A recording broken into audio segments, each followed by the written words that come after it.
Hey yo, this is the Corner of the Circle. Nice little podcast with me, your host, LS McLean. I'm gonna be honest with you. I'm a nosy person. People are nosy. They want to know stories. They want to know what's going on in other people's lives. And yo, I am absolutely no exception. So sit back, relax, and let's just chill for a little bit. This is the Corner of the Circle. Number two that I like to know more about, and number three, I feel like they have a story. This guy is all of the above. I mean, from OG Cal Strength to freaking man, he's one of the OGs of Caffeine and Kilos. He's got this dude's got a million projects going on, and one of the coolest things I'll say about this guy before I let him speak is I made the attempt and the gamble to go with this guy and the CK crew to the CrossFit Games. And little did I know, I thought I was one of the many people that looked up to him until I realized I was one of the millions, seems like, of people that just had the most amazing things to say about this guy, man. Ladies and gentlemen, I give you the man, Mr. Danny LEHR. For those of the people in the world that don't know who you are, which is not a lot, give us a quick rundown of who you are, and then I need to hear this story because then I'm going to run back with my story, and we're just going to keep bouncing back and forth. All right, so my name is Danny LEHR. I am one of the co-founders, co-owners, CEO of Caffeine and Kilos. Woo. And if you don't know, Caffeine and Kilos is a lifestyle brand, and our purpose is to spread the message of a healthy, active lifestyle. And how we do that is we sell coffee and apparel that makes you look great and feel amazing. And so that's one thing going on. And that whole purpose of that is just get people out there, get them active. I know how good it feels to feel good from working out and eating healthy. Mm-hmm. And the more people who we can spread that to, the fucking better. And then I also have a gym that's been around since 2008. EXCELL. So I got that going for 12 years now. EXCELL Health and Fitness. So a home of CrossFit EXCELL. We also have EXCELL Yoga Studio there and some other stuff going on as well. And I'm married, have 2 kids. 2 of the cutest kids in the world. Two little girls who couldn't be more different, but are great. Yep. I think that sums it up. Yeah, man. So before I did a little competing in weightlifting at one point. Get out of here, man! I mean, a little bit. Like, wait a minute. I mean, aren't you still the reigning Masters champ right now? Well, I mean, so I did that Masters. What was that? Masters World Cup. Yeah. And that was fun. Yeah. I won that, but I think I'm done for a while, or I don't know. But but until the event happens again, you're the reigning champ. Yeah, so you're the reigning master. Oh yeah. Well, that's the second world championship I've won that nobody cares about. So there we go. Well, that makes 2 of us. That makes 2 of us. Yeah, man. So before I press record, we were actually talking about my dental hijinks and all the. You got the teeth pulled out. Yeah, dude. I had three wonderful. I had 2 bicuspids and a molar taken out from. This days of craze. I'll put it that way. Like, I'm one of those people. I will straight up tell you, man to man, I am gravely afraid of the dentist. And I know I don't. And it's weird because I'm also one of those people that tell you straight to your face, like, dude, there's no such thing as trauma. You don't have trauma when you're younger that affects you when you're older. But I can distinctly remember having the worst experience of my life at the dentist office.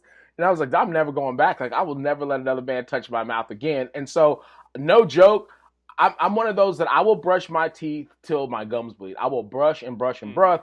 But anyone that has any common sense will tell you brushing and flossing alone is not enough. It's just not enough. No. And, like after, get in there. Yeah, man. And boy, howdy did they. I think I had been to the dentist 3 times prior to going to the dentist last year in 2019. And, dude, they worked a number. Like, I was in that office getting a deep clean for all of, I think, the better half of 5 hours. Like, they tag teamed out. Dude, when I'm telling you, Dan, they tag teamed out on my mouth. Like, the dental assistant came in, she's like, all right, I got the top. All right, you're in. And another lady comes in and she's all right, let's get it. I'm like, oh my gosh. And I was there for a while, man. And so I was like, yeah, if I'm gonna do this, if you went every 6 months, you wouldn't be in there for 5 hours. this is very true. Well, I took that to the nth degree, and I just didn't go for 1,600 months seems like, and I got in there, and they were like, all right, well, you know what, your teeth are awesome, except you got a lot of buildup. I'm like, all right, cool, and no joke, I think after like hour one, like we'll let you take a break pretty much, and so I kind of got up and walked around, and I felt like I had a new set of chompers. I'm like, what? He goes, yeah, you just have buildup. Like it happens to everyone. I'm like, oh, okay, cool. And says it's a good thing that you actually did brush and everything. I'm like, well, man, like the way they talked, I thought I just had this raggedy mouth, and they go, no, you just need to, you just have a lot of years of upkeep to catch up with, and so, oh, they did, and they yanked those 3 out. Oh yeah, wait, I didn't. Well, the thing is, I knew those things had to go, but I didn't want to. I just didn't want to mess with them. I was like, you know what? If push comes to shove, I'll just yank them out, dude. Like I can't be any worse pain than I'm already in. And that could have been the further thing. That's the furthest thing from the truth, man. I got to a point where I was like, I couldn't even see out of my right eye. I'm like, bro, this might be the most pain I've ever been in my life. And so I go there, and they're like, yeah, you got a little bit of infection, and by little I mean a lot. And they gave me some anti-inflammatories, and they gave me some antibiotics. The next thing I know, I'm like, all right, I feel like 100 grand. So I was like, yeah, let's get these bad boys pulled out. And I just thought I was gonna have to go in and get them pulled out. Like, no, you have to have surgery. And cut them. Whew, and that's when it got super, super interesting. Yeah, I'd never been under before. I've never had a broken bone. I'd never done any of that. So, yeah, man, they put me under, and the only thing that I was worried about was I didn't want to say anything dumb to anyone. I was like, I don't want to say anything dumb to my girl, dude. I don't want. So, like, I told my boys, like, hey, I will pay you. I will pay you to take off work. Record this thing. No, I told them I'd pay them to take off work to take me home, because I just that it's a 20-minute drive from the dentist to the crib. I was like, I don't want to be that dude that says something stupid, and So I was like, I'm not gonna put my loved ones at risk, because you already know me. I say dumb stuff sober. You know what I mean? Like completely lucid. So I was like, I do not want to be that one that says something just absolutely just ridiculous and end up like just not having love or a family when I get home. So I was like, dude, I will pay you to take off work and come pick me up and take me home. And he's like, yeah, I'll do it. And she overheard. She's like, you will not. I will be there. And she recorded the whole thing, bro. And long story short, I told my poor dad, I told him, Daddy, you need to start selling drugs. Stop preaching. Yeah, I was like, yeah, you give up the life of the ministry. Give up the ministry. Start selling drugs. Start selling drugs, because that's not helping your retirement. What did he's like, I'm watching, what did he say? I'm watching the news right now. He's like, I'm just kind of watching what's going on with Trump and the political climate. I was like, all right, that's awesome, Dad. Well, I'll talk to you later. Obama 2020. And I hung up the phone. Who says this stuff? Don't remember any of it. And then I just had a straight full-blown, I recorded it all, and I'm actually editing the video to release it probably next week, along with a full press conference of apology to people, because somehow I got a hold of my phone. I had a full hour and a half story of me talking on IG. I never talk on IG like that. And a full-blown conversation with whomever I was talking to, and my phone got confiscated. Yeah, it was bad. You had the cotton in your mouth. Dude, it was bad. It was bad. I mean, I don't think I said anything stupid, but I mean, I didn't get the chance to go to practice that next day, and I went to practice yesterday, and my cheer kids were cracking up like, Coach, thank you for that. Like, what happened? Like, oh man, we talked for, I guess I talked to damn near all of them individually, and I just like sending them all messages, and we're like video messaging back and forth, like just telling them like how great they were and how they needed to get, change their major, because the major they're doing right now is their grades aren't speaking to what their strengths are. And I pretty much went through everyone's syllabus for the classes, and I just was on them. Squared away. Oh yeah, I got them all squared away. Thank God I used to be a counselor, so I kind of knew what I was talking about a little bit. But I was like, guys, I am sorry. And they were like, well, you kept saying, don't listen to me, but listen to me. I'm like, oh man, like who in their right mind? I will never do that again, man. Sage advice. Yeah, man. So tell me about your story, man. I need to know the story. Yeah, so I recently had I mean, I guess maybe it's been a year or two now, a couple of years. But anyway, I'll just come out with it. I got a vasectomy, right? Oh, word. So, so you hear all these like horror stories. Dudes Right. are like, man, you go in there and there's like the doctor and then like 2 or 3 of their nurses or physician's assistants and like, whatever. I didn't like shave enough and there's like these ladies in there and it's like it's cold in the room, right? You Right. see where this whole thing's going Yeah. and then they don't put you out. It's just local anesthetic. What? And so you're like wide awake, like you're like talking to the doctor as he's like, doing the whole thing. Fucking smoke signals coming up when he's cauterizing the wound, like Oh all this my awful stuff. God. So I go, all right, well, whatever. I gotta get this thing done. So the dude I go to in the town I'm at, I'm not kidding you. His name is Dr. Wiener. You cannot make this up. So no. And so I go to see Doctor, and he's old school. He's been doing this for a long time, right? He's in the office. And so I go in there to get the procedure done. Mm-hmm. And it's just not in a hospital. It's just in his office, Okay. And he's like, all right, just go ahead and lay down on the table. And I'm just wearing sweatpants. I'm like, hey, dude, like, want me to like change into a gown? He's like, nah, you're fine. And there's no one else in the room. It's just me and Dr. Wiener. So I lay down. He's like, all right, pull your pants down. I do. And then he's like, okay. Well, then the thing is, he doesn't just do local anesthetic. He straight mainlines you morphine and Versed, which is like awake sedation, basically. Yeah. And so anyway, he's like, all right, let's pull your shirt sleeve up. I pull my sleeve up, and then he it goes blurry pretty quick here. But anyway, so he like pulls my shirt sleeve up, mainlines just morphine and Versed, and then I'm like, oh, but first he goes to tie it off. And instead of using like a rubber tie, he just grabs a rubber glove and like wraps a rubber glove around my arm. And he's like, oh, that'll hold it. You got him. But the thing is, I looked at it and I didn't get nervous. I wasn't like, dude, just use a rubber glove to tie off my arm. Instead, I was like, oh, this guy's done this a million times. Yeah. Like, he's not tripping. Yeah. Like, this is great. You know? Dude. And so he's all right. And then he just mainlines this morphine. And then he takes the glove off. Then he just puts a cotton ball over the injection site and then pulls my like shirt sleeve down like over it to like hold it in place. And he goes, oh, that'll hold that there. So like, chill. Guy could have done this in the gutter. Like, he's done this a million times. I was so comfortable. I'm like, homie is squared away. Oh, yeah. And then I'm like high as a kite. And then that's it. And then I don't remember anything. And the next thing I know, he's like getting me off the table. He's like, all right, you're done. And we like walk out in the waiting room and my wife is sitting there and she gives me like the oddest look, like, what the hell? And I'm like, hey, she goes, you're done already? Apparently it was like 10 minutes, like less than 10. She's like, I just opened this book, Sheesh. And anyway, that was kind of that. Like, it was like, it wasn't this awful experience. It was actually like kind of awesome.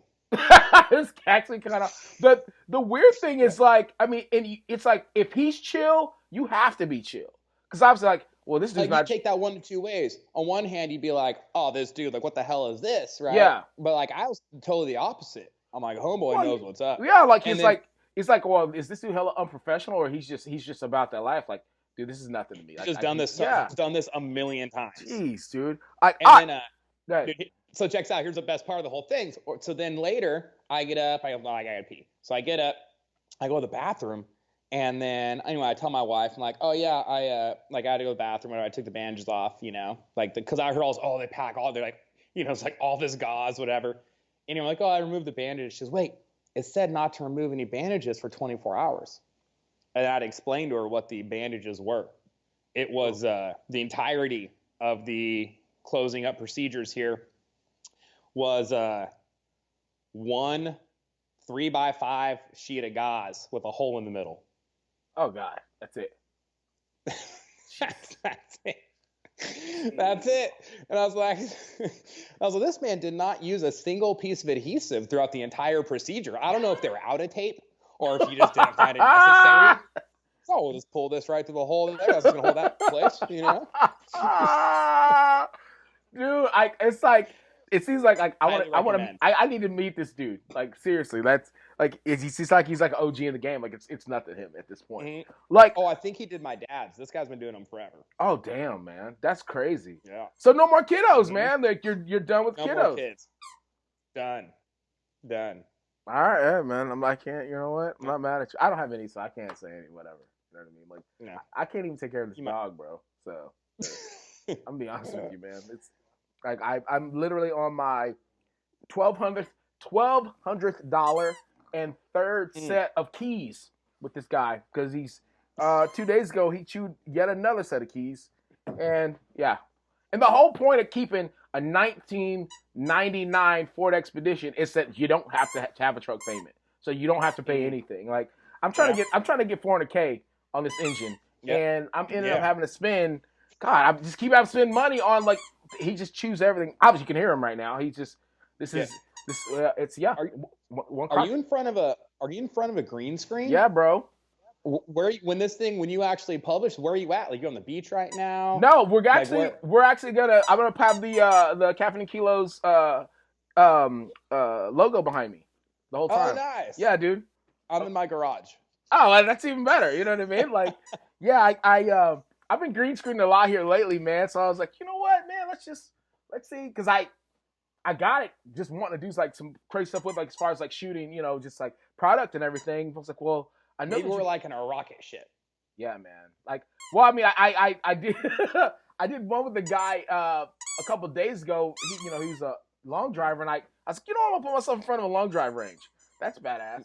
So I was like, I'm just gonna start just put myself in all, I mean, but if it's like obviously with people like yourself that you have a bunch of dope businesses and a lot of stuff like that. Like odds are I'm probably gonna throw like the Caffeine and Kilos logo. I'll probably throw EXCELL up here. You know what I mean? Throw the cool book club up there, bud. You know what I mean? Because you gotta tell people to read, dude. I was gonna say that for later, but I gotta touch on that, man. You want to talk about reading now, brother? That has changed. It's good for you. I'm telling you, man. I read Agassi. I read Agassi. I had to. I had the book prior and kind of touched on it. You know what I mean? But I never really like dug deep into it. But when I actually read it, I was like, "Whoa, how did I miss so much?" But this fundamentalist man, dude.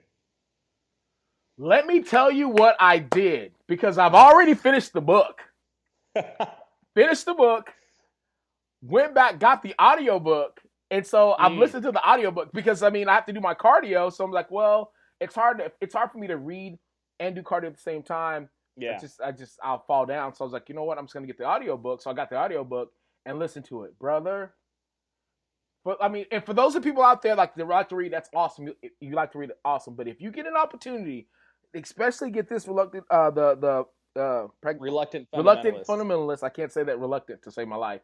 If you get an opportunity to get this book, obviously you read it, because reading it is, you obviously want to be able to read, but get the audiobook, bro. The audiobook is fire. Like, I don't know if you had a chance to listen to the audio version. Oh man. Well, it's a Pakistani man that's reading it. So he's reading it. Obviously, he's reading it in English, but he's reading it with the Pakistani accent.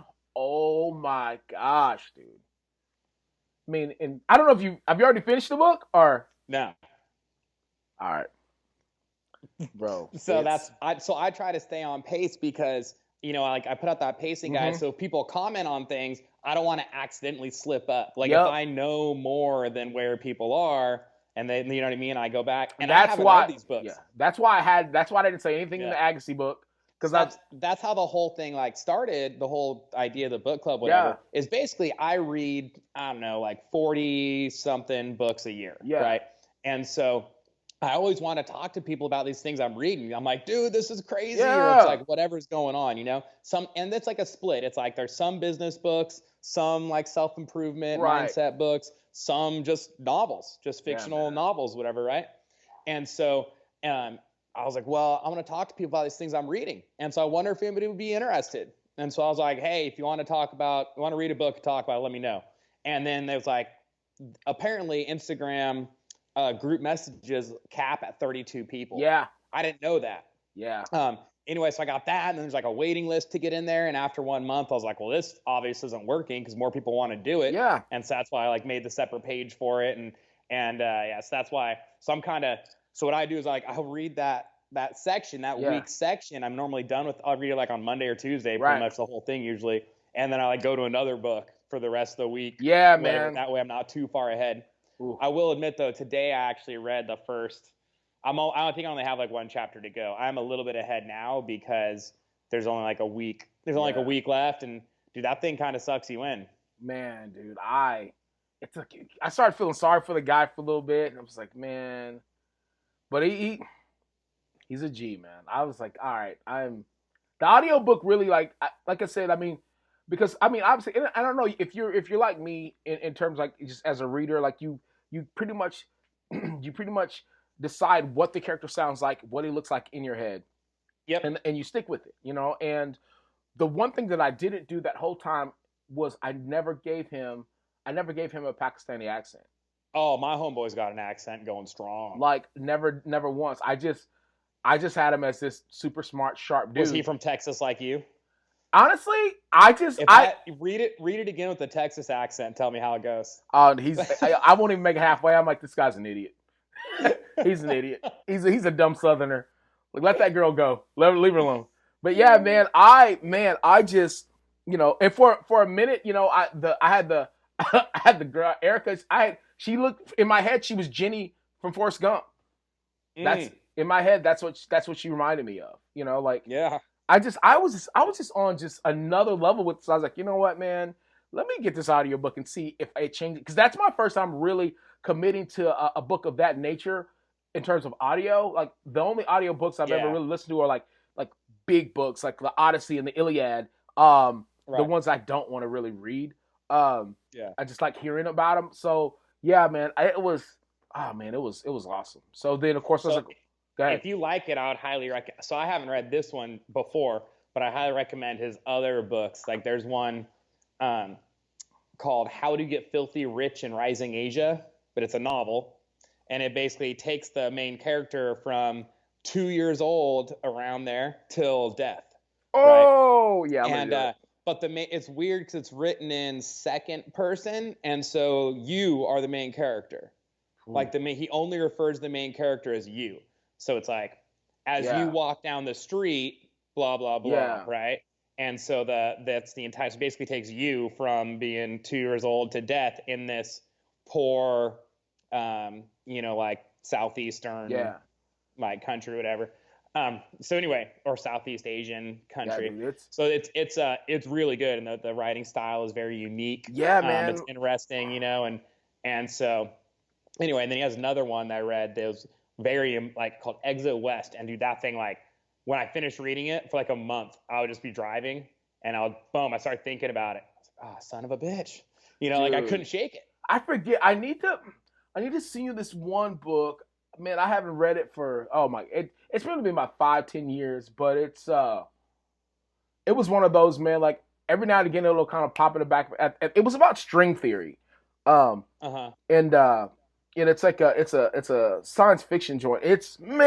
But it's so good. I'm gonna have to find. I have like it was one of the first books I'm keeping this. It was one of the first books that I said I'm keeping that wasn't like Tucker Max. You know what I mean? It was like this is actually like this book. Yeah, I've referred to a lot of my friends, man. I gotta go find it. It's down in the freaking basement somewhere. Up next is something totally different. What do we got next, man? Blink by Malcolm Gladwell. All right. So it's just like completely different. And that's this is all fiction, and Malcolm Gladwell stuff is very much more like. So Blink, I think I haven't read it again, but so how it kind of goes though is people make decisions, and a lot of times you refer to it as your gut instinct, right?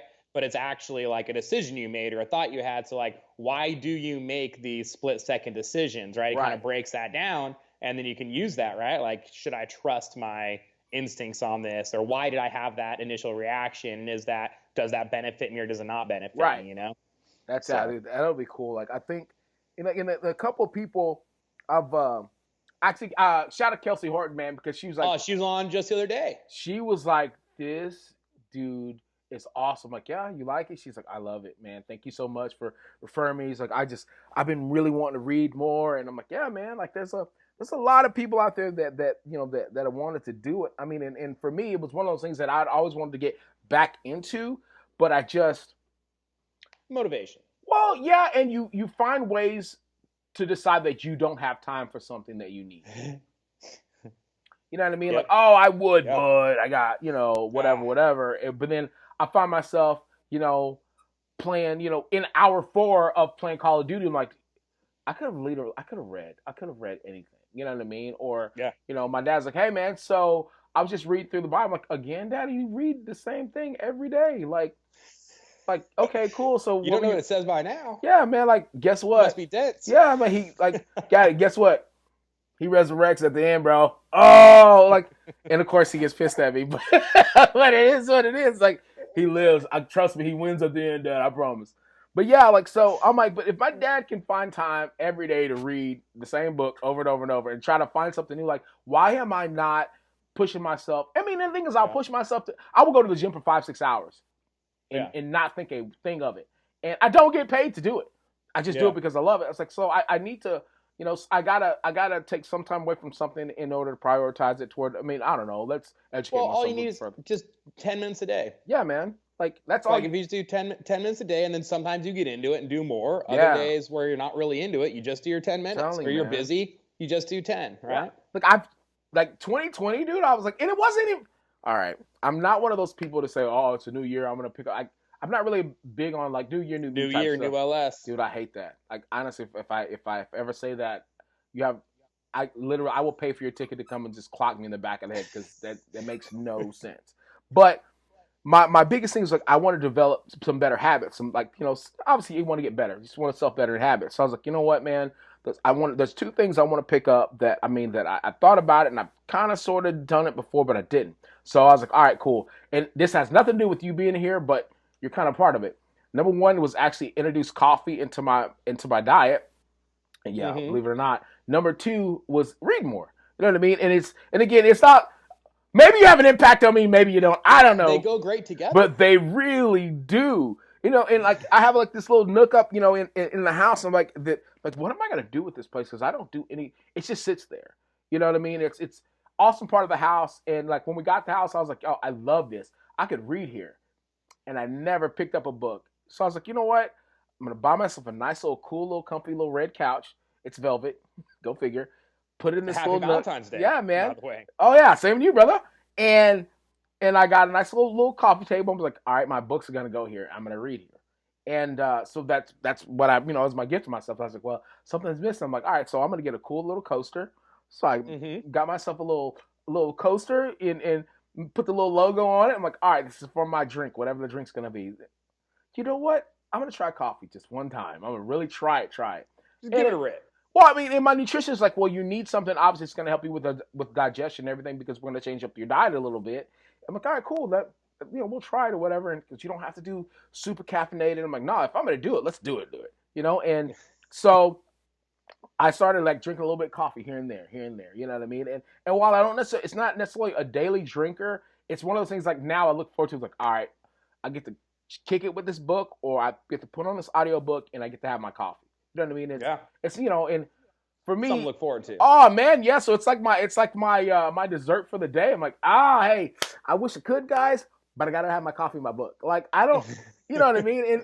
And mind you, I will say that, when I do say it, I do feel like I'm a little bit better than people, and I'll say that straight up to your face. Like, I mean, I feel like I'm better than people. Like, hey, listen, I've got to have my coffee and read my book. I mean, so you go ahead and do what you normal people do. I'm gonna go be educated now.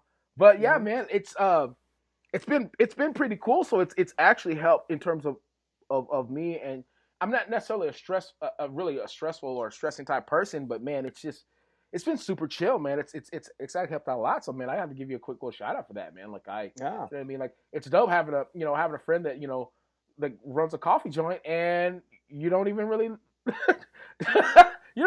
like need coffee. I think it's all good. That's always one of the funniest things, because like I can look back to a lot of the messages. Yeah, dude. So I know you don't do coffee, but it's like, yeah, I'm gonna send you some. Like, oh, okay, cool. You're like, so it's like, hey, dude, love you, Danny. I don't like your product, but I love you. You're like, so, but yeah, But I definitely do appreciate you, man. Like it's been real cool, man. So I have to, you've been my MVP of 2020 so far, man. Like get Oh my, man, you know what I tell mean? everybody. Yeah, man. So make sure people know, like, hey, this guy's a winner. But yeah, for those that don't necessarily know about, I mean, they know about pretty much anybody that listens to this and knows me, follows me, they know about Caffeine and Kilos, man. But for those that really don't necessarily know the origin and how you guys kind of got it started, man, give us a quick little rundown of how you guys kind of got started. I'm sure you've told the story a million times. Oh, for sure. So I owned a gym and I was teaching PE at the time, and I had a guy I knew. I didn't really even know him that well. It was just like an acquaintance. Right. We had kind of run into each other, some weightlifting meets and stuff. He calls me. I think he had to like call someone to get my number type thing, right? And I was like, hey, what's up? I'm like, dude, what's going on? I was like, hey, I want to hold a weightlifting meet and get basically like all the best. Like, how do I get all the best weightlifters out here? And I was competing at the time at like a national level, so I knew a lot of the best weightlifters in the country. I'm like, all right, man, well, no one's paying cash prizes right now. So if we give a cash prize, we put them in front of an audience, like people will come out and lift, like if I ask them. He's like, all right, let's do it. And I'm like, all right, sounds good. And so then we were like, okay, well, where do we get the cash prize? We got to get some sponsors. Well, where do we get the audience? Well, we'll host like a CrossFit meet at the same time. Right. And so we'll get, and they're aware of the lifts, and so want to come out and like they can do the event and they can stand, hang out and watch them lift. So we had a invitation only session of weightlifters, and we just invited the best weightlifters in the country. And I'm like, all right, we got to make sure that whoever comes out is like better than me. Like I can't, it's got to be like, I'm not good enough to get on this platform. Right. That's how, like the minimum, right, standards. And so we actually had like an Olympian out there and stuff like that. It was pretty cool. So we're kind of getting ready for this thing. And like we go to book a venue, this whole kind of like laid out there a little bit. We're like, okay, let's go get a venue. We look at this place, like, oh, this place looks legit. This would be great. And the guy's like, all right, yeah, sounds good. It's, like $7,000 to rent this place for a day. We're like, oh, all right, well, here's my credit card. Right?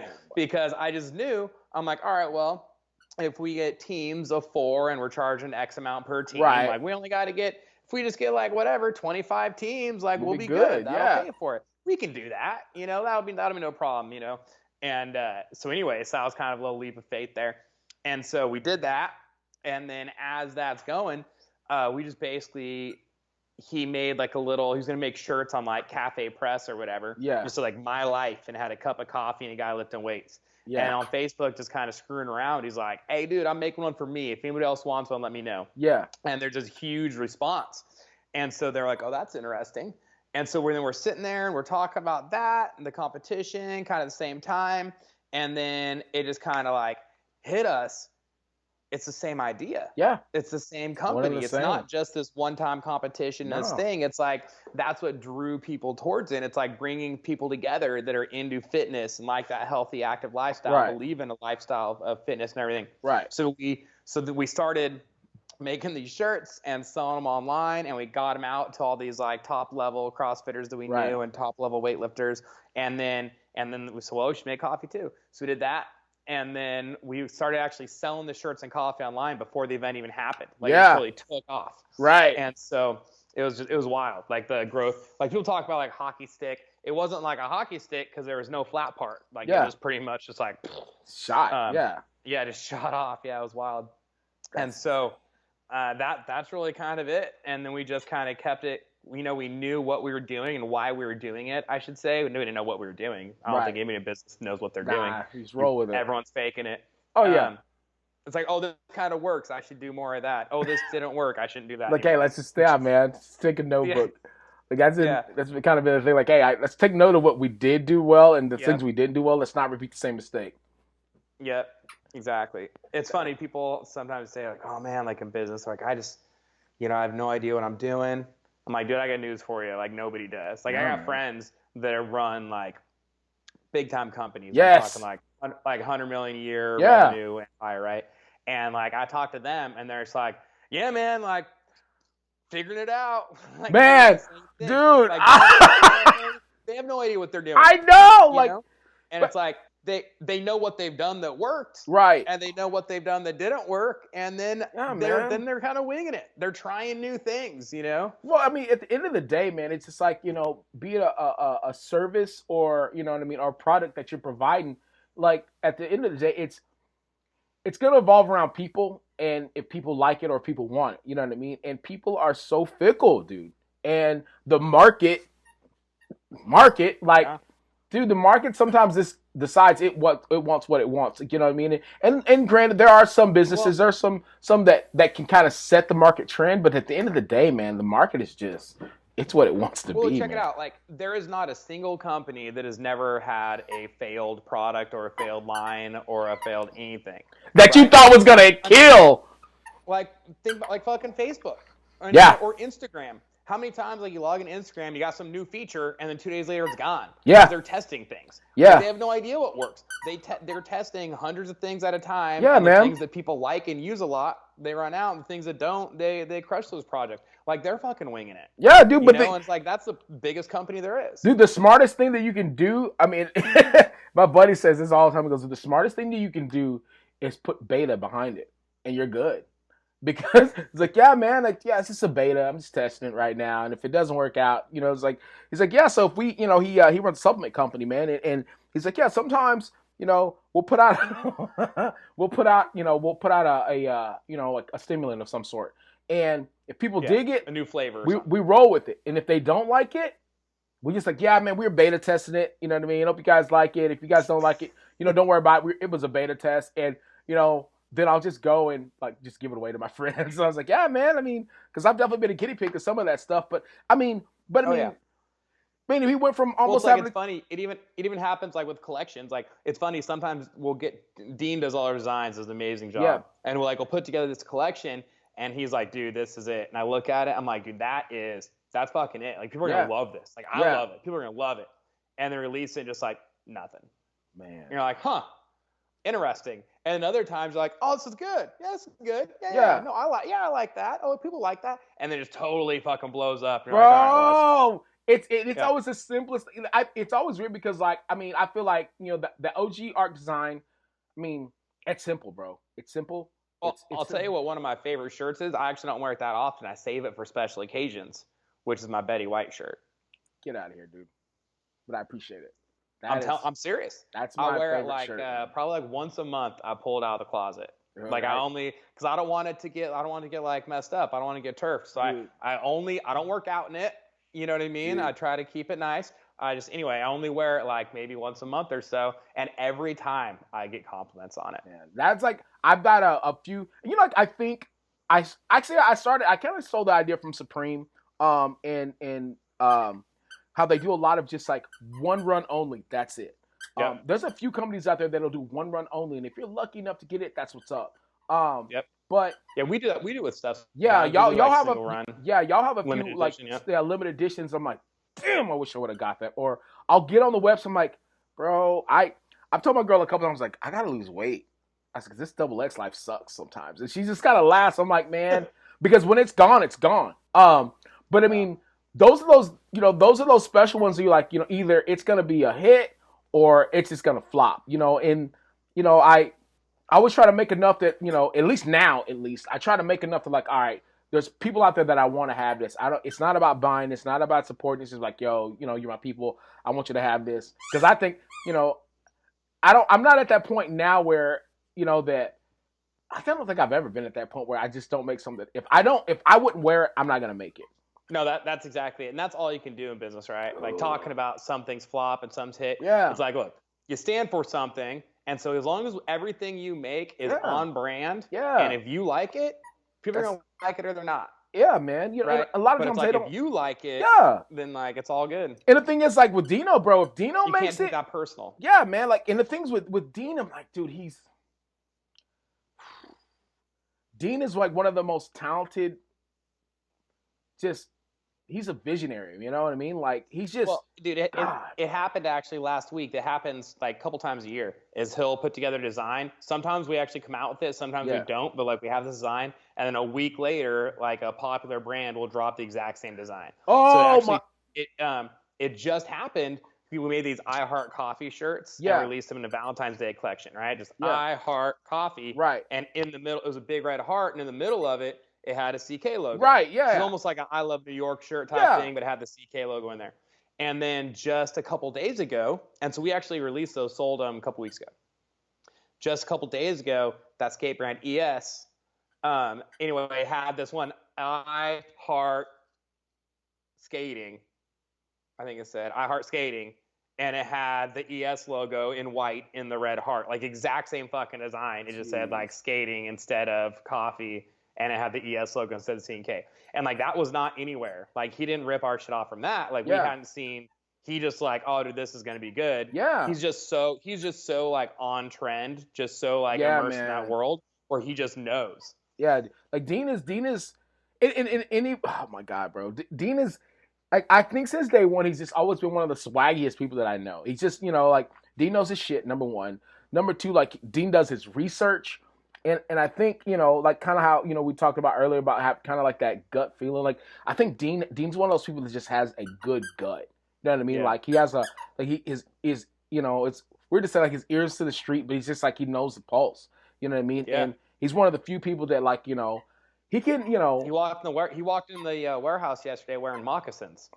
And the thing is, like, if you know, and it's weird because I haven't had, I started off having actually more conversations with Dean than I did you, so I felt like I knew Dean a little bit better. But like, it's weird, like in the limited times that I have an opportunity to talk with guys, like it's like, you know what, man, I feel what you bring to the table.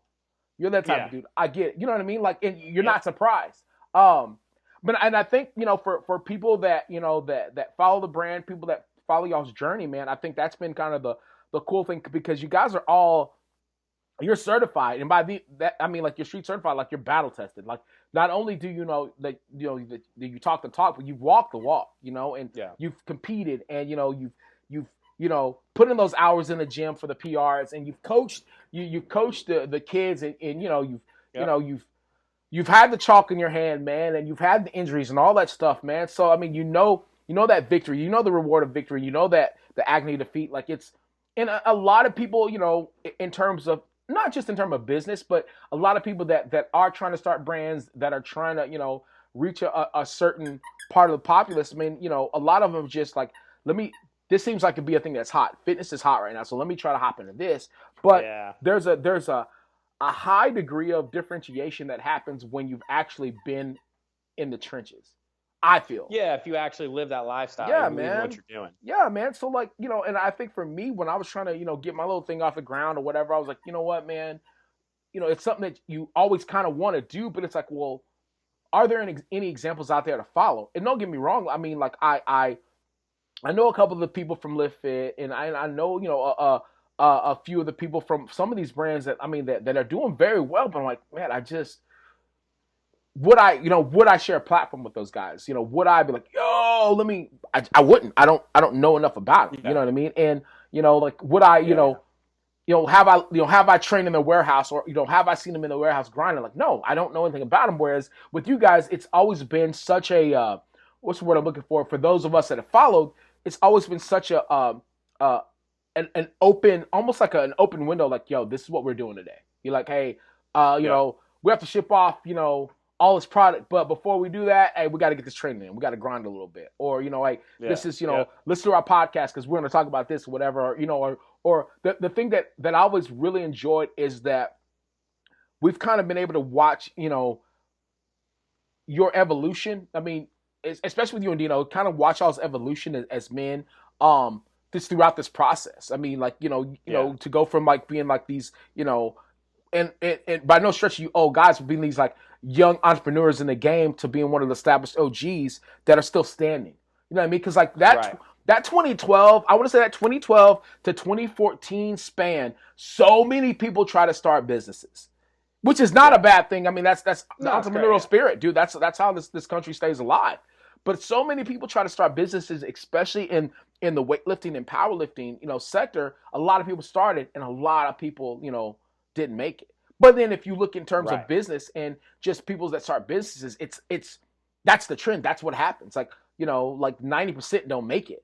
But it's cool to see like how you guys have, lasted so long. Number one, two, not only have outlasted a lot of people that some started before you, but kind of like you kind of set the trend as to like this is how it's done because you guys do have a huge connection in terms of the weightlifting world, and not only the weightlifting world, but just I mean, honest, and even with coffee and how like you're if you taste, I can say this from my own experience because I'm not the biggest coffee fan, but if you taste the coffee from say 2015, 2016, yeah, Yeah. and you come to present day, it's different.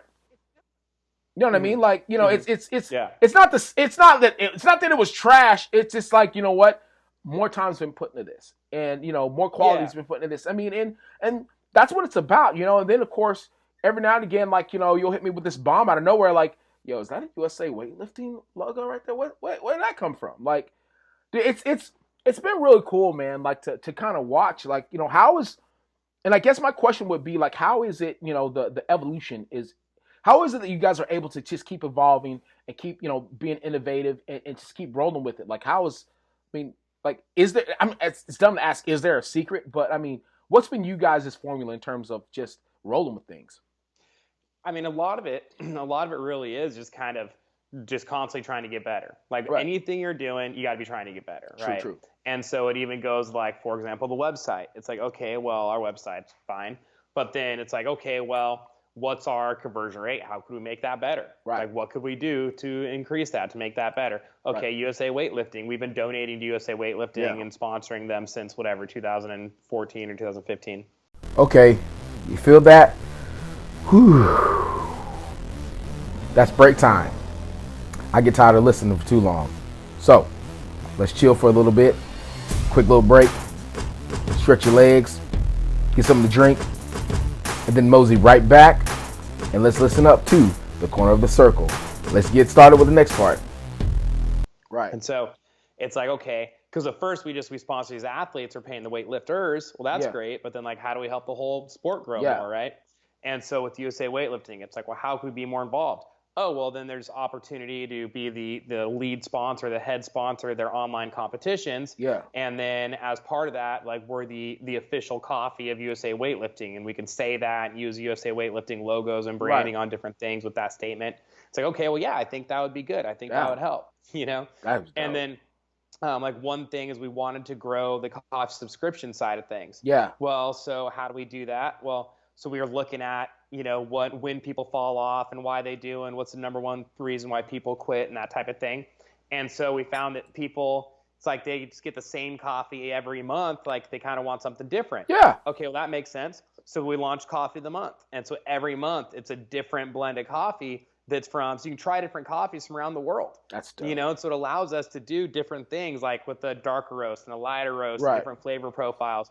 And in January, we did this one. The blend was called Reina de Rio, which stands for the Queen of the River, Queen of Rio. So like an ode to the 16 Olympics. But then also it's from this micro lot in Brazil that is grown, cultivated, harvested, all that only by women. And they get paid wages that are something like 85% higher than the average for that area. That's so and dope. So it's that type of thing. Like we couldn't do that. Like we wouldn't release that coffee just as to have around all the time, right? But doing the Coffee of the Month, it's like, okay, cool. Like gives us the opportunity to do that and support that cause and kind of do that thing, in January. And so by doing that Coffee of the Month, we found like, okay, subscription like tripled in the first couple months, and like all these like KPIs, all these indicators around that all did really well. And that's just one example of like, okay, here's this goal. We want to increase this. How do we do that? Right. And so you just kind of like look at things, figure it out. That's dope, and that's really a big part of it. It's always just kind of like look at, all right, what are we doing? What do we want to improve on? And then how do we improve on that? And like with collections and releases, like we release pretty frequently, Yeah, you do. And so it's kind of like we look at previous years. Okay, what was successful in previous years and what was not? And like, what could we do better for this? Or should we not do, people like things for holidays sometimes, right? So it's like, do we did that collection hit last year? And if so, like, was it the whole thing a big hit, or would we be actually better off if we only did like one shirt specific Yeah. for this, right? Or we did one shirt and it fucking blew up. It's like, okay, well, maybe people want more. Maybe we should do 2 different styles this year, True, right? true, true. Yeah. And so it's always kind of like, yeah, improving on what you've done before.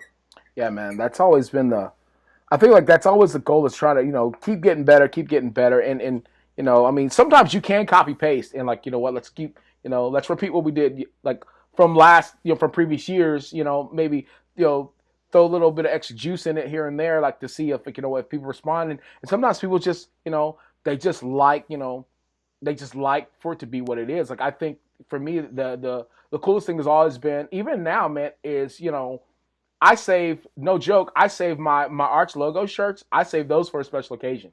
And I don't know if you ever look through any of my, even through my IG, unless I'm moving something super heavy, I don't put on that shirt. It's just, you know what I mean? Like, that's, I mean, and I still have the OG shirt that you guys sent me, from back in the day, dude. And that's like, all right, I've got to be moving something that's near a world record for me to put that thing on. It's got super good juju in it. You know what I mean? Like, it's weird. It's weird. I mean, because, like I said, I'm weird like that. Like, when it comes to stuff that really means something to me, like, it's, it's like I have a special, like, section of my closet that, like, my special shirts go to. You know what I mean? And like, I still have literally everything that I got from that OG box that you sent me, dude, back in the day. Like, I have everything but the beanie. Somebody stole the beanie, like, right after I got finished. Like, my first 650-pound plus squat that I squatted in that beanie. And I was like, yo, every time I squat, I'm wearing this beanie, and that thing got jacked right out of the locker room, So, but it's always been one of those things where, like, those OG things, those things that, that obviously add a bit of nostalgia, to the moment, like, those things, like, they never die. So, I mean, it's like, you can, I feel like the Arch logo is always going to be one of those things, like, you know what, man, that OG black and white, that one right there, dude, the Mamba, that one. Yep.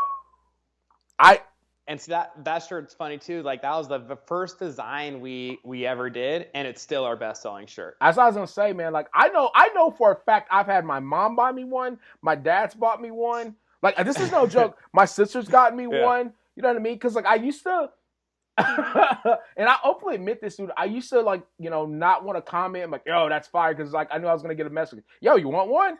Like, nah, man, I gotta support the homie. So I would have my sister buy them. You know what I mean? Like, I've had my dude. I have so many Phantom.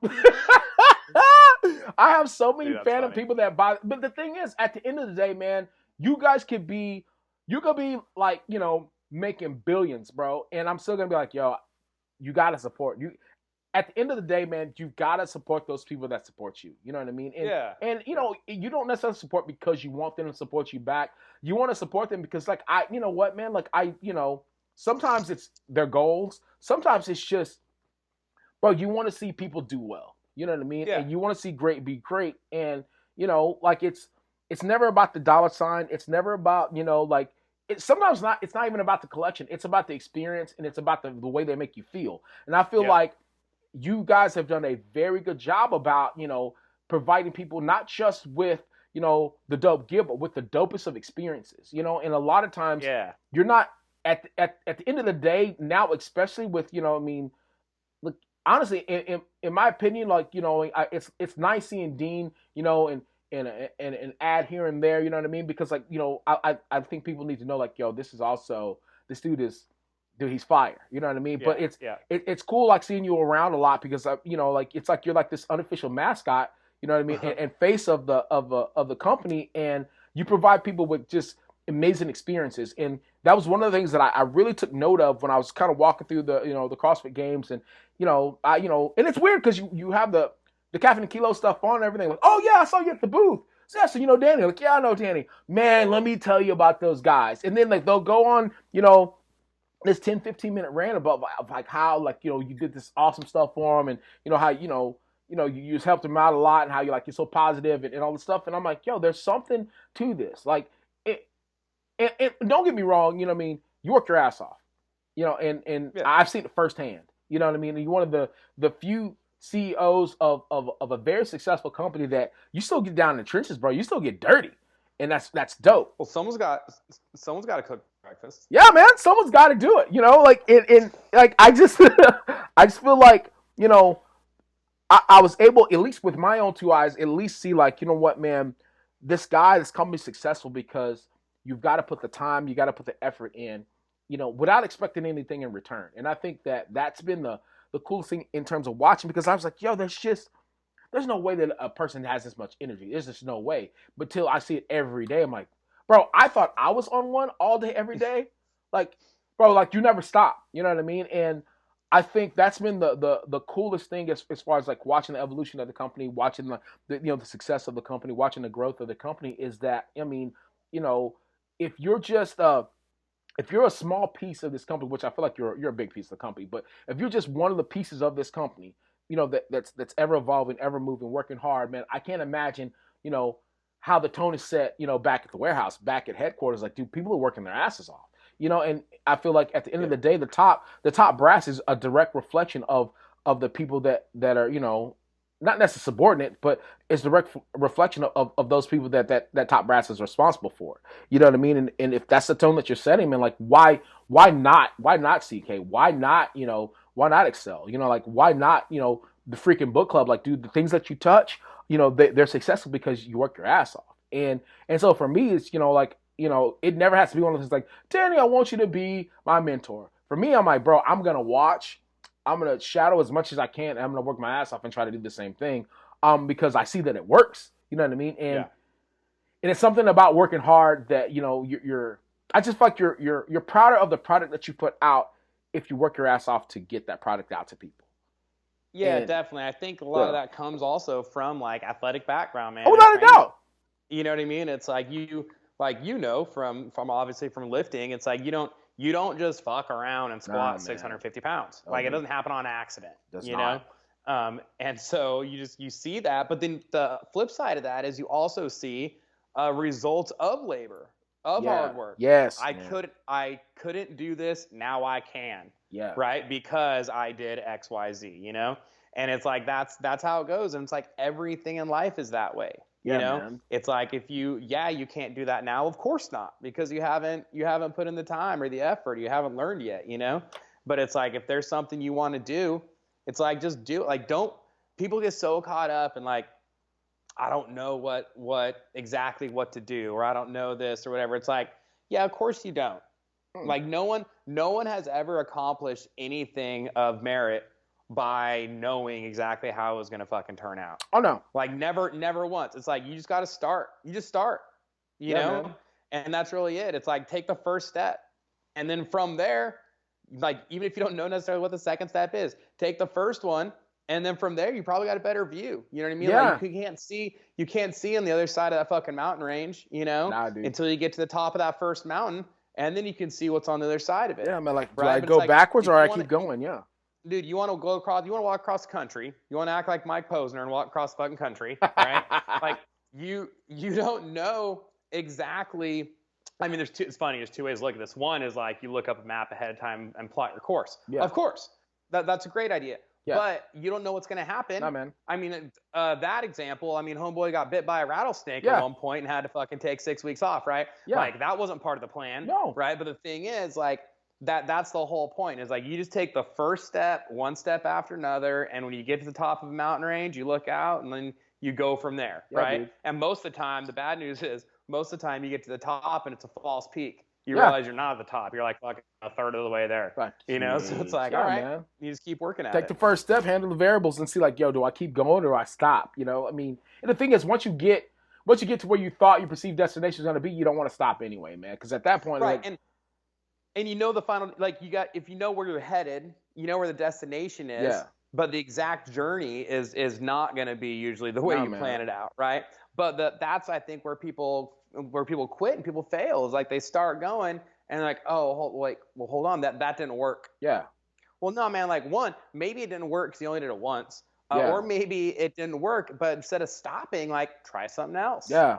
Well, I think a lot of it's just that whole idea of unpredictability, man. Some people cannot handle, and it's truth. I mean, I figure, like, you figure it out, right? Yeah, man. Like I feel like when when a higher degree of unpredictability kind of enters into the equation, you're like, oh, I was expecting something a little bit more stable, something a little bit more predictable. And I mean, some people thrive off it. Like I feel like there's a few of our number that thrive off of that unpredictability, that unknown. You know what I mean? Like some people love it. And at the end of the day, I feel like that's pretty much 50% of life, man. Is it's gonna be it's never predictable. You know what I mean? Like the only thing that Right. you for sure are gonna do is die. That's for sure.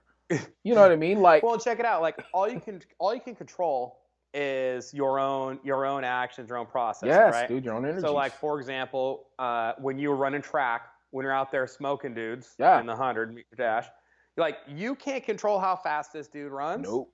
That's got nothing to do with you. Oh man. You can't control what surface you're on. Not at That's all. got nothing to do with you. You know what I mean? Yeah. And so like people I think get caught up in worrying about things that are out of their control. Yeah. Like if you spend all day the day before worrying about how fast the guy next to you runs, like that doesn't serve you at all. Not like at all. You have zero control over that. Like, but you focus on what you're doing, focus on your training, focus on what you can do, and obviously the same thing for lifting. You can't control what the other competitors Not are at doing. all. You can't control the environment. You can't control if there's gonna be a crowd there and how loud they're gonna. In none of that. You have no control over that, right? Yeah. And it's like that, I think, in business too. It's like you can only control your own actions and your own path, right? It's like you do something and it's like you just do the right thing or what at the time you think is the right thing, and then it happens or it doesn't, and it works or it doesn't. And if it doesn't, that doesn't mean quit. That just means fucking try something else. Yeah, dude. Like I mean, or double down your efforts. Maybe you didn't try hard enough. And that's one thing that always fucking makes me nervous is the concern, like, did this not work because I didn't give it a fair shake? And like that irritates the fuck out of me. And so like sometimes I'll be like banging my head against the wall or like whatever. Like I want to give this thing. If you try something, but you just kind of like half-ass the effort and it didn't work. Well, you don't even know if that fucking works or not. Man. You just know it didn't work this time. But of course it didn't, And it's like you'll see this actually in like studies. Like if you ever look up like CBD is everywhere, right? Yeah. So there's all these like studies on CBD and anxiety. But if you read the studies, the dosage they give to people is fucking unreal. Like they'll give them just massive 400 milligrams at a shot, but then it's proven that it works. Well, of course, because if they just gave them like 30 milligrams and then if it didn't work, it's like, well, is it because it doesn't work or is it because you think of enough for it to work, right? So you give it every chance to succeed. And then you can look back and be like, okay, well, now that we know that, it definitely works. Now we can do another study on dosages and what's effective, right? So we know at 400 milligrams, it's all right, cool. The stress level definitely dropped. Also, they're damn near comatose. Stress level dropped. Now let's try to scale it back. Tripping, but they stayed in their seat. So I mean, they're good and their clothes are still on. So let's see if we can, drop it down to 100 milligrams to see what it does. Like, I agree, man. Like I think, so it's like everything. It's like it's so you're starting a new program, right, for your squats, right? Yeah. Well, if it's a 12-week cycle and 7 weeks in you're not having any progress, so you fucking call it. Well, dude, what was gonna happen week 13? You have no idea. No clue, you gotta man. see it through that full 12 weeks. Yeah. And then after 12 weeks, if it wasn't effective, okay, you know that now. Right. You know what I mean? Okay, well now, or if you get hurt in the middle of it, but like the point is, like you got to know that that's it. Like I gave this every possible opportunity because there's nothing worse than not knowing or having that doubt, looking back, being like, or maybe, Well, I've started to realize that there's not a lot. I mean, there's a few, but there's really not a lot of things that you do in life that the success rate is just completely linear. It's just anything there is what's the point? Yeah, man. Learning to walk. Well, how many people figured that out? You feel good about that every day. You like walk. Or like, man, I'm the fucking man. I'm killing the game. Yeah, I can put one foot right in front of the other, but not directly in front because then I'll trip, and I know that. Yeah, I'm fucking dope. Because nobody cares. Nah, no one cares. Like there's not a lot of successful things that are there's completely linear that I can. I mean. Diet's not linear. Fucking weight loss isn't linear. Strength is definitely not linear. Success in business, shit. And I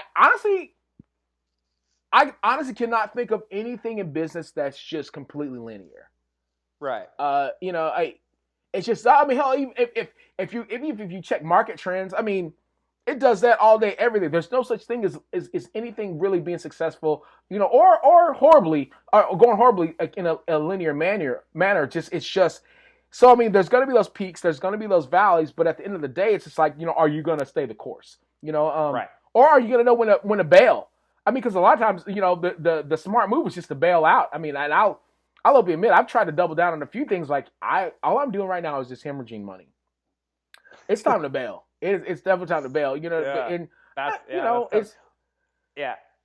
it's just, I don't know. But you got to know, that's things you got to, if it's time to bail, that's all good. You got to know, now, is it really, like, did I do? But if you can sit there and be like, yes, I gave this every opportunity to succeed and it's not working. Yeah, man. Well, then it's time to bail. It's then you got to get out of there. You know what I mean? But I think that's where I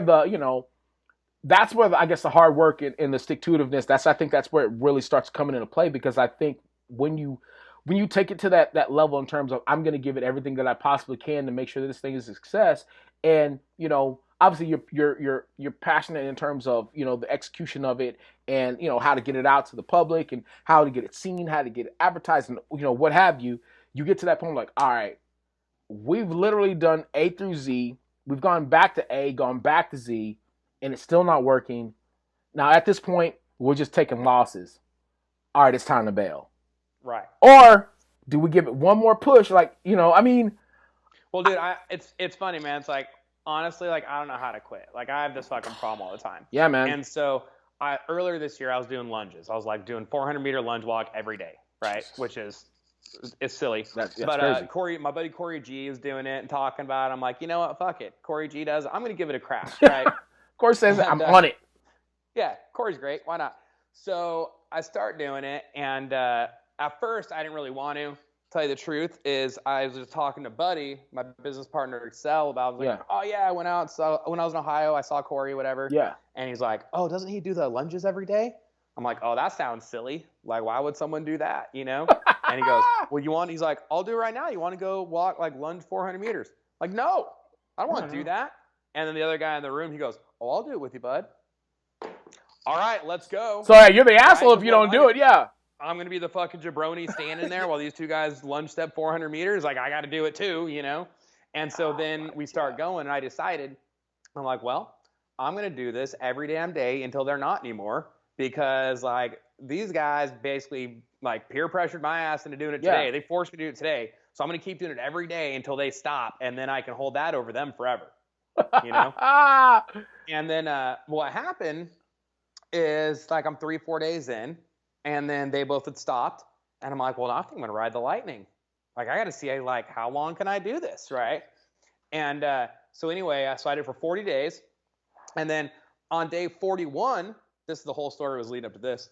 On day 41, I go to the park, and it was, like, my daughter's birthday. We had a birthday party earlier, so it's, like, late. It's, like, 8:30, 9 o'clock at night. It's dark outside. It's fucking cold. I mean, it's California cold, but still. Point is, I had to put on pants, LS. You know what I mean? Dude. No. So anyway, we don't do that around these parks. But I'm gonna do it. Like, I'm doing it. No, I've done worse. Right. My family was in Disneyland. I walked around fucking 5 miles, 10 miles all over Disneyland. I did it in the hotel hallway at 10 o'clock at night. Right. Like, so this isn't like a big deal. Right. So I get to the park, and I start going, and I got like 10 steps in, and my hip flexor, it didn't bother me for a few days. It is lighting my ass up. And I'm like, you know what? Like, it's just not happening today. So I turn around and start walking home. I get halfway home, and I stop, and I'm like, I got to know. I can't go out like this. Oh, yeah. So I go back to the park, right? It's like a couple blocks away still. Yeah. I go back to the park. I go to where I left off. I start going again. I get like another like 15, 20 steps in. Every step it hurts. I'm just like, nope, not today. So I turn around. I start going back, right? I get like to the street. I cross the street, and I'm just standing there. Like, I can't move. Like, I'm paralyzed. So I couldn't go home. I was like, I didn't do my lunges. I can't go home. Yeah, man. Like, I got to get in day 41.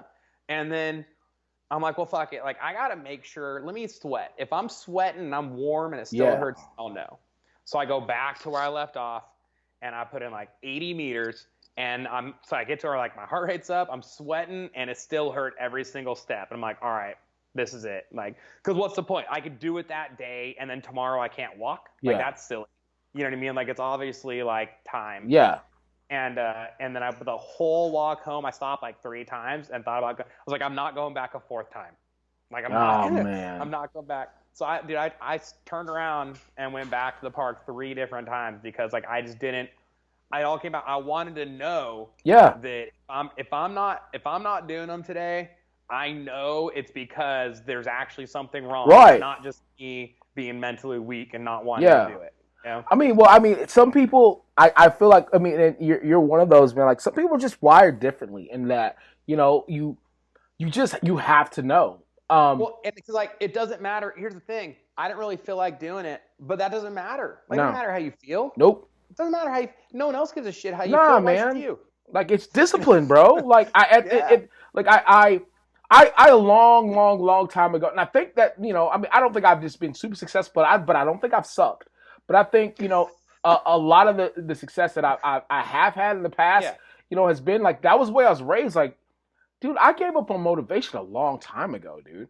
It's always been discipline. You know what I mean? If you happen to have a little bit of motivation, that's awesome. But it's always been discipline, man. That's the way I was. You know, that's the way I was raised. So when it comes to like, once my mind is made up, like this has to be done. Yeah. Then I commit it in terms of discipline. I'm like, all right, let's get it. You know, and like, go ahead. Something's hard. Do it anyway. Like, whatever. Yeah, like, man. Of course it's hard. Like, who cares? Like I remember. I think I went.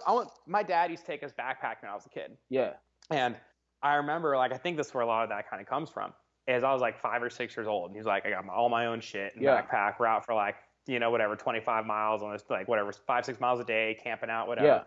And you know, it's like you're 10 miles away from the car, you know, and there's 20 miles until you get back to it. Yeah. And you're going up this mountain, and your legs hurt, and you're tired. Oh, what are your options? Yeah, man. Like, you can't just stop and sleep on the trail. Like, no, like we're 2 miles away from this campsite, and like that's where we're going today. And it's kind of that thing of like, once you're that, I think that really helps like breed that discipline, or that like, if something hurts or you're tired, you don't feel like it, you do it anyway, right? Yeah, it's go. Like, there is not an option. Like, stopping's not an option. No, like, man. It's not like, oh, I don't want to. It's like, no, like you can't. Like, and I think it becomes like, it's almost like it's hardwired into you. Like, there's no such thing as. No, I get it. There's sometimes that, I mean, physically you have to shut it down, but mentally, I just don't know that I've ever quit. I can't quit mentally. I can't. And you know what I mean? Like, physically, there's been some times when my body's like, hey man, it's a wrap. We tried. You tried. You know what I mean? And you know, and I'm like, all right, it's fine. I can accept that. But mentally, it still eats at me. I'm like, all right, well, when I heal up, we're going right back to that. You know what I mean? Like, it's just, you know, I mean, and I think for anybody that's had that type of, you know, discipline, you know, hardwired or just indirectly wired into them, it's, you know, it's something that always kind of sticks with you, you know, and it's definitely something I feel like it's not a, you know, it's almost a skill, you know what I mean? In term, it's like, it's a mental skill to be able to rely on discipline and discipline alone when motivation, you know, seems to just be missing. There's 2 things, right? Mm-hmm. And like that I would hope to instill in my children, you know? It's like, 1, you do not quit. No. Don't fucking quit, right? Yeah. And the other thing is, like, you do not say I can't. Yeah. Yeah. You know? Like, that's it. Like, as soon as you're like, I can't do that. I could never. What the fuck you mean I could never? Like, you haven't even see tried. The future? Yeah. Yeah. Like I just, you know, like, people have done incredible things, right? You know, and it's like, I mean, it's like the whole, you get into crazy things like the 4-minute mile deal or whatever, right? Like, no one could ever do that. And then Roger Bannister does it, and like 5 other people do it within the next day. Yeah. It was within the next like year, but still, point is like, all of a sudden now everybody's breaking 4-minute miles. Yeah. No big deal. And you got a homeboy who runs a marathon in under 2 hours. You know, it's like these incredible things. Yeah. And it's like, and you're telling me that you can't take another step, or you're telling me that like you can't put your dirty socks in the fucking laundry basket. Yeah, man. Like, you like, it's not that you can't, it's that you won't. And the thing is, like, when you change the wordage to what it really, really is, like, man, I won't do that. Like, it honestly, it straight up, it holds a mirror to your face. Like, yo, you're actually a bitch about this. You know what I'm saying? Like, when like, it's just a word. It's like, yeah, man, I won't do that. Well, why not? It's too hard. Well, why is it too hard? Just because I've seen people that tried to do it, and I think they're better than me, and they didn't do it, so there's no way I could do it. Well, then, Right. why don't you say what you really feel? Like, I can't do that. No, bro, you just won't do it because you're afraid. A lot of Yep. times it's just steeped in fear, man. And I mean, we're so like we're saturated what in is fear. it's steeped in fear. And what is fear? Well, fear is your perception Yes. of what may happen. Yeah. It's all just it's in your mind. Yeah. Anything you're afraid of is a mind game. Yeah, it's just man. your thoughts about a possible negative outcome. Yeah. Like a straight up possibility. Like a possibility that, yeah, it's a straight up possibility that, dude, if you actually just get your mind right, you know what I'm saying, and get your balls up, odds are it probably won't even happen. You just gotta like just do it. You know what I mean? And what happens if you do fail? At least for me, if I fail trying, I'm cool with that. I'm good with that. Yeah. I mean, okay, I'm not good with that. I'm not good with failing. I can live with it. But I can live with, like, you know what, I'll man? I had, I wasn't sure if being in the ring with Mike Tyson was going to yield the results that I wanted. I mean, I'm sure he would have knocked my head off, but dude, I squared up with him. I mean, I'm drinking out of a straw for the next couple months, but you know what?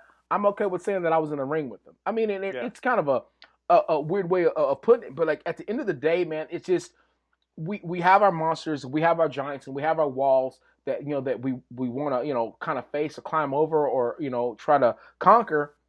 But as soon as you say you can't, dude, it's already won. So like, why even show up? Like, you're just here. You're not here for me. You know what I mean? Like, you're not here for like either you're here for yourself or you're not here for anybody at all. That's the way I look at it. So I mean, if I'm ever lucky enough to be blessed with kids, man, I feel like I'll be the same way, man. There's no such thing as can't, man. And I at the end of the day, I think you really want anything that you do, any people that you encounter, anything that you touch to be left better than when you found it. You know what I mean? And I think you're one of those people that you've constantly been that type of person to try to leave things better than you found it. Including your family, you know what I mean, your life, your businesses, the people that you encounter. Obviously that's with me. I mean, I feel like I've on all the times I've encountered you, been around you, I feel like you've always made the situations better. You've always made me think a little bit more. And that's at the end of the day, man. Like for me, like I like to be around people that I feel like as selfish as it sounds, if I'm not getting better or if I don't feel the need to want to better myself as a result of being around that person, why am I around them, bro? Like, yeah, exactly. You know what I mean? So I definitely, that's one of the biggest reasons why I wanted to have you on, because I do talk about you in a lot of things that you do, like amongst like my circle of friends and everything. Like, yo, you need to follow this dude Danny, bro. He's fire. Like, he does this, you know what I mean? And the thing is, like, I'm not, I'm never really one of those. I'm not an on dick type person. Like, I'm not gonna like be like, yo, this dude. If you're not like about that life, man. And so I think when it's all said and done, man, there's a few people that I've been able to encounter in my life that I'm like, you know what, man, this dude not only gets it, but this dude's he's trying to make things better. And there's a lot of people that are trying, you know what I mean, that I've started to notice. Like, I guess I'm actually opening my eyes a little bit more. But yeah, I start noticing things. Yeah, you start noticing things. I mean, because you start seeing these patterns. Like, I'm like, well, dude, there's, like, well, that guy, he's trying, and this guy, he's trying, and that girl, she's trying. But I think when you're, at least for me, when I was in my blinder stage, when I was like, yo, I got to focus on this task at hand, because how can I help someone else? How can I lift other people up when I can't even get my own house in order? You know what I mean? Like, when you get a chance to kind of come up for air and like look like, yo, people are out here trying to kill it, And I think, when I really started, looking towards you and in a lot of ways kind of leaning on you in terms of just like, you know what, this dude gets it. I need to figure out how he's getting it. You know what I mean? Like, I was really in a blinders moment of like, you know what, man, instead of like trying to have my head on a swivel, I'm going to focus on these 4 or 5 people that I feel like really, impact me. And I'm going to make sure that, that I try to take a little piece of what a lot of these people are doing and try to bring it into my life. And, when I was able to all right, I kind of got my straight and narrow. Let me come up for air. Oh, wow, there's a lot of other people doing this. All right, that's dope. Um, Yeah. it's been really cool, man. And again, I think that's the reason why there's so much popularity in terms of fitness, and there's so much popularity in terms of a lot of these businesses that are fitness related, because there are a lot of people like yourselves that are pushing not only pushing the businesses, but pushing the culture toward more positivity, Yep. and really more of a community. You know what I mean? And I think while there are weightlifting and powerlifting, there a lot of individual sports, in a lot of ways, and you do get your individual points. At the end of the day, there is a way to make them team related. There is a way to make them about Yep. community. Because at the end of the day, it's all of us, on a personal journey to be better. You know what I mean? And Hmm. what better way to identify with the man or woman across the aisle from me, other than like, yo, you're trying to get better, dude. Me too. Well, let me tell you the ways I was trying to get better. Oh, you're gonna share with me how you got better? Well, shit, let's tell everybody how we're trying to get better. You know what I mean? Because at Yeah. the end of the day, Yeah. man, like, that tide is gonna raise all the ships, man. And so, I think for a long time, man, I think a lot of us, I know myself, I just thought like, what? There's only a small room at the top for everyone. Like, come and freaking find out, bro. Everyone can eat No, at the top, man. That plate is big as dude. hell. So It's not, well, it's not about also like, it's not about making your slice of the pie bigger. Like, how do we make the whole pie bigger? yeah, man. Let's Like, you not worry can, about my slice. nah, Let's, dude. if you grow the whole pie, everybody's slice is Everybody, bigger, yeah, right? exactly. So I think at the end of the day, man, when we're all trying to do that, there's, and obviously, I mean, you got to monetize in some form or fashion, or you can't eat. You got to keep the lights on somehow. Right. But I mean, if everyone's eating, you know what I mean, like there's enough money in the world for everyone to eat. You know what I mean, and that's a Yeah, part man. that the more you read, the more you educate yourself, the more you realize like, yo, there is so much in terms of resources that could be shared amongst all, where everyone could be successful, where everyone could eat, where Yeah. everyone could survive, and it's controlled by such a small amount and bottlenecked, and there's such a it's such a crab in a bucket Yeah. mentality amongst a lot of people, man. That doesn't have to exist. That, I mean, what can I do on my end, to try to alleviate this? What can I do on my end to try to better this situation? Um, and that's, I think, for me, that's what being around people like yourself and Dean and a lot of people in this industry has really helped me. Like, what, you know, I can impact in other ways other than like, yo, I can pick up a weight and put it back down. I can do a lot of other Right. things. Yeah. So yeah, like, that's really, I mean, as bad as it sounds, like some of the main reasons that I really wanted to have you on. I wanted the people to kind of understand, like, uh, I draw inspiration from a lot of things, a lot of people, but you're one of those main sources, dude. So yeah, I don't want to take up too much more of your time, man. I'm gonna ask my 3 questions, man, that I ask Oh, I'm ready. people. You know, we might do the song. I'm not sure yet. I feel like Ooh. we might have to do the song, but I'll ask my 3 questions, man, that I always ask. All right, so everyone's got a bucket list, dude. Everyone's got at least 3 things in life that they want to do that they've yet to do. What are 3 things in life that you want to do that you've yet to do? Well, I need to. This one's kind of funny. I need to buy a cabin, because we go up to a cabin with the family every Yeah, summer. We just like rent one, and it's yeah. great. And I was like, man, we just need our own cabin. So I want to get a cabin so I can spend some more time with my family before my girls get old and don't care anymore and don't want to see me anymore. Oh, man. That's kind of a funny one. Uh, He's gonna get a cabin, yeah, I want to do the running of the bulls.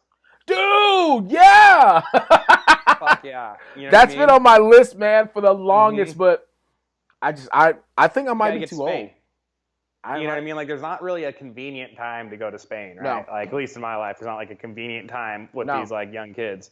no man. So, Run but of I'm the gonna do it bulls, one day. I'm gonna do that. So I'm gonna do the running dude. the bulls. And then I don't know what my third one is, to tell you the truth. I don't know. Oh, you know what I kind of want to do? Well, it's funny. There's like bucket lists. I feel like I don't have like a list of things like, oh, if only I could do this, or Yeah, one day. I kind of more feel like if there's something I really want to do, like you just do it, like make a yeah, plan and man. do it. And so I don't really see like things but like I'll say something else I will do. It's kind of like the cabin, actually. It's kind of funny, But at some point later in my life too, I'm gonna have a place to live that's like either like down by Mexico or Panama, like somewhere on the beach, and like spend my winters, like That would winters, be kind of doing fire. that type of thing, Like some like Zihuatanejo, you know what I mean? Like some Mm-hmm. that would be fire. Yeah. I used to, for some reason, I used to always want to be like that guy that decided, you know what? I've had a very successful business career. I'm just gonna, find this small little fishing village off the coast, and then I'm just gonna chill. But I also know, like, I don't know if I'll ever not work or not be busy doing something. I'll always have something going on. If it's a business, if it's some sort of nonprofit, I have no idea. But I like I like being busy. I like doing stuff, all that. So I'm sure there'll always be kind of something going on. But like anymore, like you can do shit from anywhere, Yeah, man. The guy I don't know, man. Like did that run on the Bulls? That's in my head right now. But yeah, like I just. Oh, dude, I'm so down. July 5th to July 16th. That's when it is. So yeah. So it's smack dab in the middle of the summer. Like I think my biggest thing that here lately it's been on my. I don't know why it's been on my bucket. It's like, you know what, I want to go. Just going to go to Hawaii. I don't know why Hawaii, but I get somewhere tropical. Go to Hawaii, like just for like a couple weeks, just do an Airbnb and just be local. Be local at a spot that I've never been local at. Dude, so that my wife and I, we do that all the time, especially before when we were first married, we were young, didn't have a lot of money for vacation and stuff. So we just like pick a city in the U.S. that we hadn't been to, and we would just stay right downtown. We'd like stay in a little hotel in the middle of downtown, and like not get in the car again until we left, whatever, 4 or 5 days later. And we just like walk around. It's like, what's it like to like be downtown? What's it like to live here? You go to like a local sporting event, like, because you get like a feel for the culture. You go, you stay away from you might go like, you're in Chicago, sure, you go look at the fucking shiny beach. Of course you do, right? But like also like, what do people who live here, like, what are they doing? Man. Where are they eating at? What are they kind of doing that thing? Like I've always been fortunate because like pretty much every year, we've gone to a world championship of some sort. So, we never stay at the venue. While it might be a little risky, we never stay at the main venue that the World Championships is at. We always get like a spot somewhere outside of the venue. And the first thing I do is I always meet someone in the kitchen. You know what I mean? Like, those you see them more than anyone. You talk to the people in the kitchen over and over and over. Like, yo, so what do they do, man? What do you guys do? What's popping around here? And I mean, I've been super lucky in that. Probably the biggest step of my passport is hip hop culture, bro. Like hip hop culture is just accepted pretty much anywhere in the world right now. So like, just like, oh yeah, we've got a good hip hop club. Like, oh word, okay, cool. You know what I mean? And so for them to to go to a hip hop club in Belarus, of all places, like, okay, cool. This is weird. I'm gonna leave now, but all right, it's to see, what people do locally, in Sweden and in Spain and in Belarus and all these different spots, like for me, it's always been kind of my way of getting in. Like, oh, Black dude, you must like hip hop. Even if I don't, yeah, sure, I like hip hop, whatever. Yeah, so tell me something local. You know what I mean? So it's always been like kind of cool to do the local thing, and it's weird because I think I've done the local thing more on an international level than I have on a just within the U.S. Like I haven't so I was like, you know what, I want to I want to go to Hawaii, stay for a couple weeks, go train in a couple gyms there that I have friends that train there in Hawaii, and just you kind of do my thing, kind of throw around a little weight, you know what I mean, and see what it would be like. Until I got an invitation to go do it in Fiji. I'm like, wait a minute. Right. You know what? Hawaii was nice, but maybe I'll go to Fiji. Like, so I think that would be cool. But I'm saying, dude, I might have to look into this. I mean, because there's actual trips for this run of the Bulls, man. Like, there's like they do running the Bulls, and then just go to the Canary Islands, like beautiful beach area, and hang out there. Like they literally, dude. I thought I was like, I want to do that. I wanted to do, I'm pretty sure it's in Spain I want to throw the tomatoes, bro. I want to do all that. I'll light someone up. Yeah, man. Like I just want to crow hop and just catch somebody, dude, right in the freaking head. Like I'm bringing those tomatoes. Like, did he just fall down? He threw so hard. Yeah, I'm trying to crow hop. Oh yeah, man. Oh yeah, I'm going ass over tea kettle. I'm swinging this thing. But yeah, bro. Like, all right, cool. I'm gonna get out of ear with that one. I'm excited. Dude, I'm gonna have to look at these packages, man, because they're not expensive. Really? It's just finding the time. Yeah, I'm looking at them right now. Like there's like literally running the bull vacation packages, and right now there's like there's there's like 40. Right now they're like up to like 45-55% off of your hotel in Pamplona, man. So that's all I'm saying. I'm gonna have to look into it. Go do it, and then even if it's not the tomato throwing thing, you just get one, light someone up anyway. Oh, yeah, this is. Whew. And it's like, oh, it's not time for that. Oh, I'm sorry. Oh yeah, this might have to happen. I mean, I just wish it were during. I mean, because every year I've gotten invited to do the Arnold in Spain, but I don't think it's around the same time. That's the only thing. Because like obviously the Run of the Bulls, that's in July, and the I guess the Arnold in Spain is like I think in September. So, dang, I'll just stay for a couple months. It is what it is. I don't have responsibilities. My people know. All right, man. I'm gonna get out of here, dude. I got one last thing, dude, and we're out of here, man. Okay. Like I said, I like my little tradition that I ask, the occasional guest, man, if you got stopped in the alley, gun to your head, and they're like, hey, man, you got to recite a song word for word. What song would it be, and could you do it right now on the spot?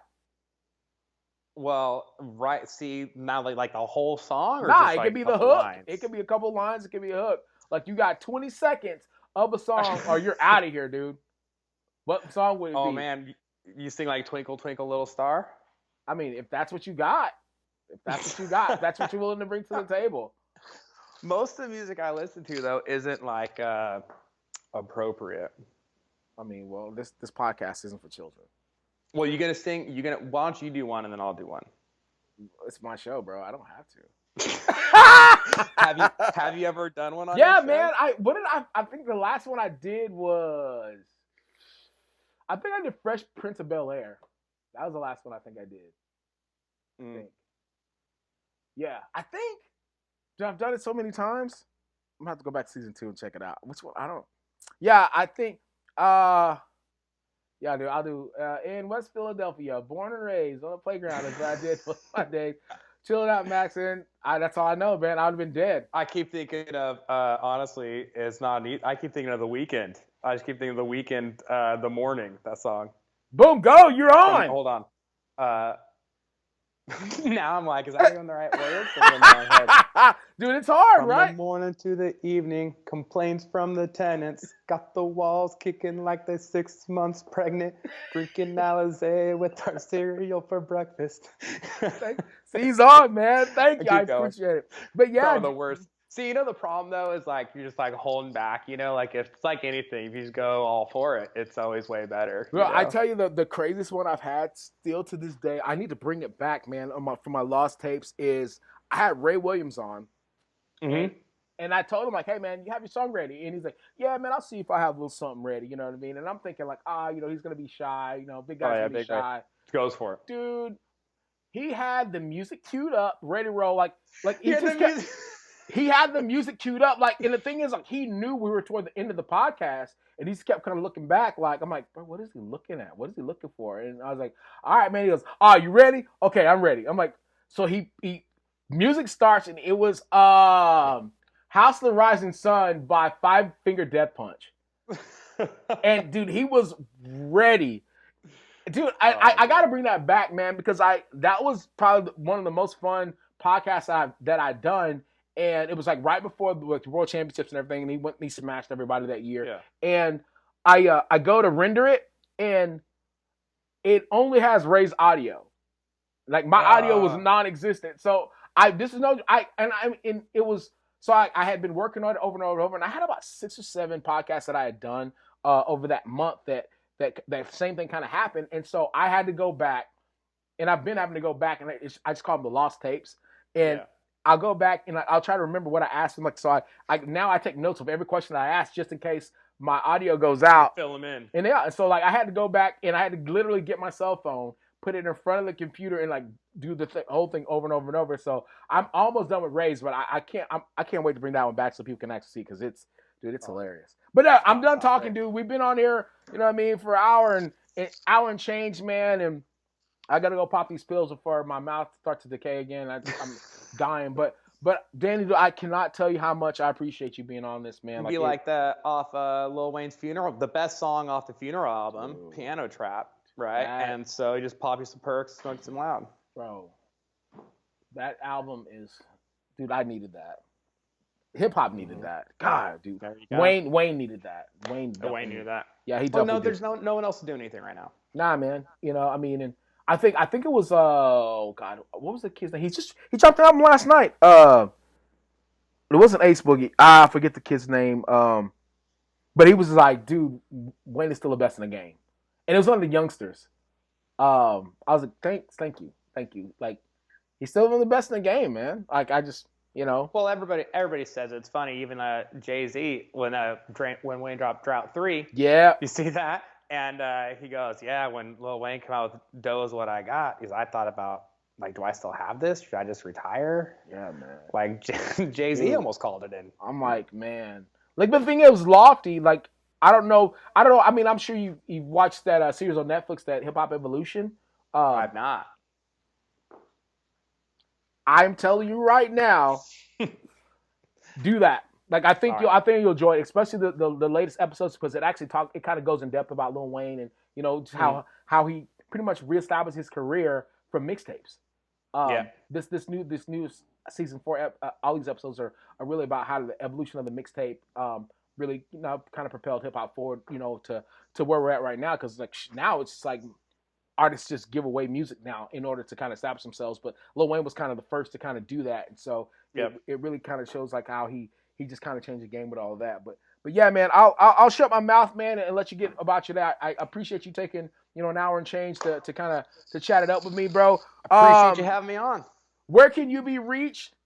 Do you tweet, or are you just IG? Well, obviously, go to caffeineandkilos.com. I have a Twitter. I don't really mess with it too much, though. On Instagram, Danny_Lehr. Lehr is LEHR.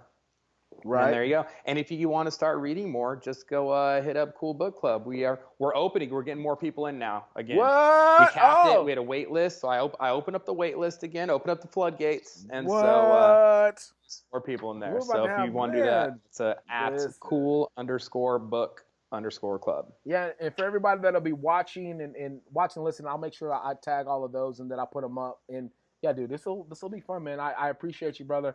Hug the wife, kiss the kids, man. Have a good day today, man. If you need anything, you know where I'm at, brother. Sounds good. All right, man. Have a good one, brother. Thank you. Take it easy. All right, bye. What's up, guys? Thank you so much for listening to The Corner of the Circle, for watching the YouTubes and listening to all the different podcasts and all that good stuff. Want to let you guys know, also do some coaching. You can go to ellismcclain.com.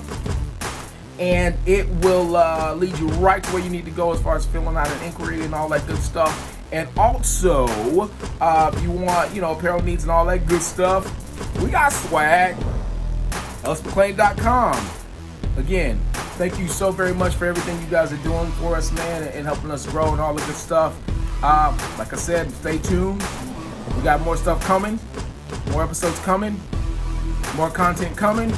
Either way, a lot of stuff's coming. Thank you guys very, very much.